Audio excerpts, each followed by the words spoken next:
యాదవ కుర్మ రాజ్యాధికారి ఐక్యవేదిక ఆధ్వర్యంలో యాదవ కుర్మలకు సంబంధించిన అన్ని కుల సంఘాలన్నీ కూడా ఏకతాటి మీద ఈరోజు ఇక్కడ సమావేశం ఏర్పాటు చేయడం అయినది. దీని ముఖ్య ఉద్దేశం ఈరోజు కాంగ్రెస్ ప్రభుత్వాన్ని డిమాండ్ చేస్తూ, ఎందుకంటే మొన్నటి నామినేటెడ్ పదవుల్లో యాదవ్ కుర్మలకు ఒక్క పదవి కూడా ఇవ్వలేదు. ఇచ్చిన ఒక్క పదవి కూడా యాదవ్ అంటానంటే తప్పు చెప్తూ ఒక రెడ్డి ఆమెకి ఇచ్చారు.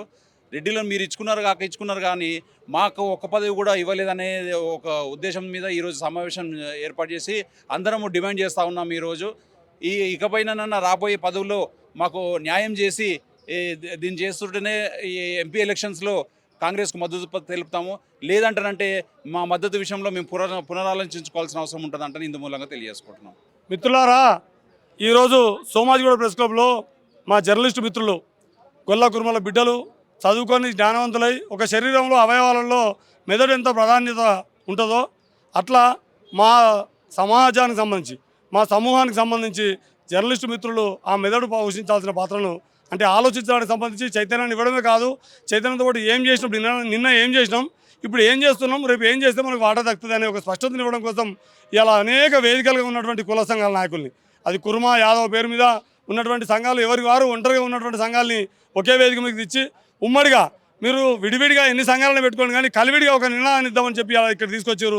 దీంట్లో ప్రధానంగా చర్చలో ప్రధాన విషయం ఏంటంటే మిత్రులారా, మొన్న జరిగినటువంటి ఎన్నికలలో అనేక ఏజెన్సీలు ఒక సర్వే చేసినాయి.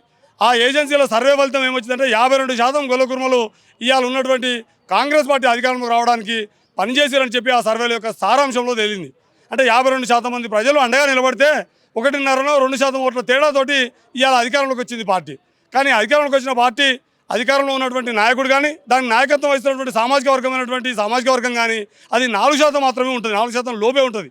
4% లోపున్న సామాజిక వర్గం 40% అన్ని పదవుల్ని అవి అనౌన్స్ చేసేటటువంటి కార్పొరేషన్ పదవులు కావచ్చు, ఎన్నిక కాబడిన ఎమ్మెల్యే పదవులు కావచ్చు, రేపు ఎన్నిక కాబోయే పార్లమెంట్కి సంబంధించిన పదవులు కావచ్చు, అప్పుడు ఇప్పటికే కూర్పు చేసుకున్నటువంటి క్యాబినెట్ కావచ్చు, ఇంకా సలహాదారుల పేరు మీద రకరకాల నామినేటెడ్ పదవులు, వీటన్నిటిలో కూడా 40%కి ఎక్కడ తగ్గకుండా వాళ్ళు జాగ్రత్తలు తీసుకుంటారు. అంటే 4% కూడా లేనివాడేమో 40% పదవులు అనుభవిస్తూ ఉంటే 14% ఉన్నటువంటి గొల్ల కుర్మల పరిస్థితి ఏందని చెప్పి మా జర్నలిస్టు మిత్రులు ఇవాళ విడివిడిగా ఉన్న మొత్తం సంఘాలని ఒక ఉమ్మడి వేదిక మీద తీసుకొచ్చి చెప్తున్నారు. అయ్యా, మీ చెయ్యి గుర్తులో మొండిచేయి అంటే ఏమో అనుకున్నాం కానీ మా గొల్ల కుర్మలకు సంబంధించి అన్నిట్లలో మొండిచేయి చూపిస్తున్నారు. మీరు మాకు మొండిచేయి చూపెడితే అంటే అధికారంలో వాటా ఇచ్చే కాడ, పదవులు ఇచ్చే కాడ, మిగతా సంబంధించినటువంటి ఈ మీ బడ్జెట్లలో కానీ మీరు కేటాయిస్తున్నటువంటి కేటాయింపుల్లో అన్నింటిలో మాకు మొండిచేయి చూపిస్తే రేపు రానున్న ఎన్నికల్లో కానీ భవిష్యత్తులో కానీ మీకు మా ప్రజలందరినీ ఐక్యం చేసి మా మందబలాన్ని మీకు చూపెడతామని చెప్పి అట్లా విడివిడిగా ఉన్న వాళ్ళని ఐక్యం చేయడం ఒక ఎత్తు అయితే, ఈ ఐక్యంగా ఉన్న వాళ్ళని ఏం చేద్దామని చెప్పి కార్యాచరణ ఇవ్వడం అనేది రెండవ అంశం. అంటే 2 భాగాలుగా ఈరోజు రౌండ్ టేబుల్ సమావేశం జరిగింది. చాలా మంచి ఉత్సాహపూరితమైనటువంటి మంచి ఉత్సాహపూరితంగా ఐక్యతాస్ఫూర్తితోటి ఈరోజు రౌండ్ టేబుల్ ఉదయం 10:30కు స్టార్ట్ చేసుకున్న మిత్రులారా, బహుశా ఇప్పుడు 5 అవుతుంది. ఇప్పటికి కూడా సమావేశం ముగిసినా కూడా అందరూ ఇంకా ఏమన్నా చేద్దాం, ఏం చేద్దాం, ఇది ఒక మంచి ప్రయత్నం జరుగుతుంది. భవిష్యత్తులో మరింత ముందుకు కలిసి మంచి ఒక ఉద్విగ్నమైనటువంటి వాతావరణంలో అందరూ పాల్గొన్నారు. భవిష్యత్తు కార్యాచరణ కోసం ఎదురు చూస్తున్నారు. మాకు నమ్మకం ఉంది, మా జర్నలిస్టు మిత్రులు ఈ విడివిడిగా ఉన్న సంఘాన్ని వేదిక మీకు తీసుకొచ్చి లక్ష్యాన్ని ఛేదించే వరకు, లక్ష్య సాధన వైపు అడుగులు వేపిస్తారని, వాళ్ళు వేసే ప్రతి అడుగులో వారి వెంట వాళ్ళతో కలిసి మేము కూడా నడుస్తామని తెలియజేస్తూ నేను పోచంపల్లి శ్రీహరి యాదవ్. ఈరోజు సోమాజిగూడ ప్రెస్ క్లబ్లో మేమెంతమందిమో మాకంత మంది వాటా అని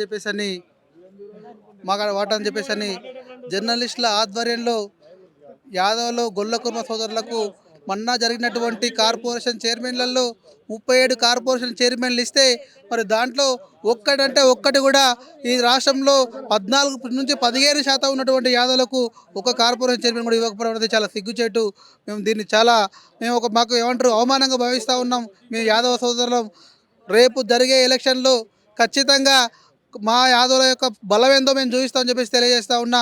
ఇప్పుడే వచ్చినటువంటి వార్త, మరి సికింద్రాబాద్ సీటు ఇంతకుముందు బీజేపీ అయినా మరి కాంగ్రెస్ పార్టీ అయినా యాదవులకు కేటాయించిన సీటు ఈరోజు వేరే వాళ్ళకి కేటాయించిన తెలిసింది. మరి యాదవులు అంటే నిన్నగాక ఎలక్షన్ జరిగిన క్రమంలో దాదాపుగా 51% ఓట్లు ఈ యాదవ్ గొల్ల కుర్మ సోదరులే ఈ కాంగ్రెస్ పార్టీకి పడినాయి. అంటే మొత్తం యాదవులలో 51% గొల్ల కుర్మ సోదరులే కాంగ్రెస్ పార్టీకి పడ్డా కూడా యాదవులని వాళ్ళు లెక్క చేయట్లేదు. అంటే మనలో ఉన్నటువంటి అనైక్యతనే వాళ్ళు దాన్ని ఆ విధంగా తీసుకుని తెలియజేస్తా ఉన్నా. తప్పకుండా మరి ఏదైతే రేవంత్ రెడ్డి గారు మేము ఒక మీటింగ్ పెట్టుకున్న క్రమంలో మేము యాదవ్ యుద్ధ బేరని ఒక మీటింగ్ పెట్టుకున్న క్రమంలో మేము అన్ని పార్టీల కంటే రేపు జరిగే అసెంబ్లీ ఎలక్షన్లో మేము ఎక్కువ మొత్తంలో సీట్లు ఇస్తాం, గెలిపించుకునే ప్రయత్నం మీరు చేయండి, మరి మేము సీట్లు ఇచ్చిన తర్వాత మీరు ఓడగొట్టుకుంటే మేము చేసేది ఏం లేదు, ఈరోజు టీఆర్ఎస్ పార్టీ కంటే కూడా మేము ఎక్కువ సీట్లు ఇస్తామని చెప్పేసి అని మాకు మాట ఇవ్వడం జరిగింది. మరి ఎలక్షన్లో తీసుకున్నట్టయితే 4 అంటే 4 సీట్లు ఇచ్చారు. జనాభా ప్రాతిపదికన మినిమం 17 నుంచి 19 మంది ఎమ్మెల్యే టికెట్లు కాంగ్రెస్ పార్టీ మరి గొల్ల కుర్మ సోదరులకు అనౌన్స్ చేయాలి. మరి 4 టికెట్లు ఇచ్చారు. ఆ 4 టికెట్లు కూడా ఎక్కడ ఇచ్చిరా అంటే ఎక్కడైతే కాంగ్రెస్ పార్టీ ఓడిపోతుందో ఆ ప్లేస్లలో వాళ్ళు టికెట్లు ఇవ్వడం జరిగింది. నేను ఒకటే రిక్వెస్ట్ చేస్తూ ఉన్నా ఈ తెలంగాణ గవర్నమెంట్ని, మరి యాదవుల కాడ డబ్బులని లేవని ఒక కాన్సెప్ట్తోని ఓడిపోయే సీట్లు ఇచ్చిర్రు. మరి కార్పొరేషన్ చైర్మన్లలో ఎమ్మెల్సీలలో మీకు ఖచ్చితంగా ప్రాధాన్యత ఇస్తామని చెప్పేసి ఆ రోజు చెప్పడం జరిగింది. మరి ఎక్కడ పోయింది ఈరోజు అని అడుగుతా ఉన్నా. ఏ పదవైనా కూడా 4% లేని రెడ్డి సోదరులకు ఇచ్చుకుంటా ఉన్నావు. మరి రెడ్డి సోదరులు ఓట్లేస్తేనే ఈ రాష్ట్రానికి నువ్వు ముఖ్యమంత్రి అయినవా గుర్తుపెట్టుకోవాలి. రేపు జరిగే పార్లమెంట్ ఎలక్షన్లలో గొల్ల కుర్మ సోదరులు ఆ కాంగ్రెస్ పార్టీకి బుద్ధి చెప్పినప్పుడే తర్వాత వాళ్ళకి బుద్ధి వస్తుంది. మరి ఎమ్మెల్సీలలో కానివ్వండి, కార్పొరేషన్ చైర్మన్లలో కానివ్వండి, ఖచ్చితంగా మన వాటకు మనకు దక్కుతుంది. కాబట్టి ఈరోజు ఇంత మంచి మీటింగ్ ఆర్గనైజ్ చేసినటువంటి జర్నలిస్ట్ సోదరులందరికీ కూడా అన్ని సంఘాలని గొర్రెల కుర్మల్లో ఉన్నటువంటి ప్రతి ఒక్క సంఘాన్ని ఒకే వేదిక మీదకి తీసుకొచ్చి యునైటెడ్గా మేము గవర్నమెంట్కి ఒక వాయిస్ ఈరోజు వ్యతిరేకంగా మేము చేస్తున్నామంటే వాళ్ళ యొక్క కృషికి మేము చాలా ధన్యవాదాలు తెలియజేస్తూ ఉన్నాం. ఖచ్చితంగా రేపు పార్లమెంట్లో ఎలక్షన్లలో మన పార్టీకి మన గొల్ల కుర్మ సోదరులకు ఎవరైతే సీట్లు ఇస్తారో అదే పార్టీకి మేము ఓట్లేయాలి. అదేవిధంగా ఈ కార్యక్రమం ఈ యొక్క గ్రౌండ్ టేబుల్ సమావేశంతో స్టార్ట్ అయింది. రేపు మండలాలలో జిల్లాలలో ప్రతి ఒక్క గ్రామంలో వాగుతుంది. ఏదైనా కూడా గవర్నమెంట్ని దించేంత వరకు కూడా గొల్ల కుర్మ సోదరులు పోరాటం చేస్తారని తెలియజేస్తూ ఉన్నా. బీసీల అభ్యున్నతి డెవలప్ చేస్తాం, వాళ్ళ అభ్యున్నతి కోసమే మేము పాటుపడతాం అని వచ్చిన కాంగ్రెస్ పార్టీ గత స్వతంత్రానంతం ఈ దేశాన్ని 65 సంవత్సరాలుగా పరిపాలించిన కాంగ్రెస్ పార్టీ ఇవాళ బీసీలను అత్యంత దారుణంగా అన్ని రంగాలలో మోసం చేసింది. విద్య, ఉద్యోగ, రాజకీయ రంగాలలో వాళ్ళని ఇలా అణచివేసింది, వెనుకబాటు గురి చేసింది కాంగ్రెస్ పార్టీ. మిత్రులారా, ఈ రాష్ట్రంలో తెలంగాణ రాష్ట్ర ప్రభుత్వం, తెలంగాణ రాష్ట్ర సమితి 10 సంవత్సరాల కాలం పాటు రాష్ట్రాన్ని పరిపాలించిన అనంతరం అంతకంటే ఎక్కువ మేము పరిపాలన అందిస్తాం, బీసీలను అభివృద్ధి చేస్తాం, అందులో గొల్ల కురుములను అభివృద్ధి చేస్తాం, కంటి పాపల్లా చదువుకుంటామని చెప్పి అధికారంలోకి వచ్చిన కాంగ్రెస్ పార్టీ ఇవాళ అన్నిటికంటే ఎక్కువగా ఇవాళ వాళ్ళ కాంగ్రెస్ పార్టీని నమ్మి ఓట్లు వేసిన గొల్ల కుర్మలను ఇలా అన్ని రంగాలలో అణచివేస్తూ ఉన్నది. ఇవాళ హాస్టల్లో విద్యార్థులు చనిపోతున్నా, బీసీ విద్యార్థులు చనిపోతున్నా పట్టించుకోలేని పరిస్థితి.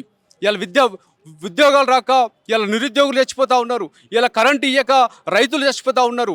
ఈ చచ్చిపోయిన అందరిలో కూడా ఎక్కువ బీసీ సమాజం నుంచే చనిపోతూ ఉన్నారు. ఇలా బీసీ సమాజాన్ని నిట్టనిలువడం మోసం చేసింది కాంగ్రెస్ పార్టీ, రేవంత్ రెడ్డి ప్రభుత్వం. రేవంత్ రెడ్డి ప్రభుత్వం ఓన్లీ 4 నుంచి 5% కలిగిన రెడ్డి సమాజం కోసమే పనిచేస్తూ ఉన్నది. పనిచేయడమే కాదు, ఇవాళ ఇచ్చిన పదవులలో మొత్తానికి కూడా 80 నుంచి 90% పదవులు కూడా ఒకే ఒక సామాజిక వర్గం, రెడ్డి సామాజిక వర్గానికి ఈ రెడ్డి ప్రభుత్వం, ఈ రేవంత్ రెడ్డి ప్రభుత్వం కట్టబెట్టింది.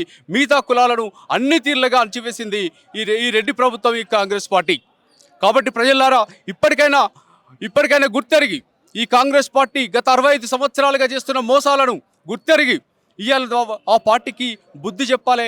రాబో పార్లమెంట్ ఎలక్షన్లో బుద్ధి చెప్పి ఆ పార్టీని కనువిప్పి కలిగించే విధంగా రాబో రోజుల్లో బీసీల అభ్యున్నతి కోసం, బీసీల్లో అన్ని రంగాలలో వాళ్ళని అభివృద్ధి చేసే విధంగా ఈ ప్రభుత్వాన్ని కనువిప్పి కలిగించే విధంగా ఈ ఎంపీ ఎలక్షన్లో ఓడించాలని విజ్ఞప్తి చేస్తా ఉన్నాం.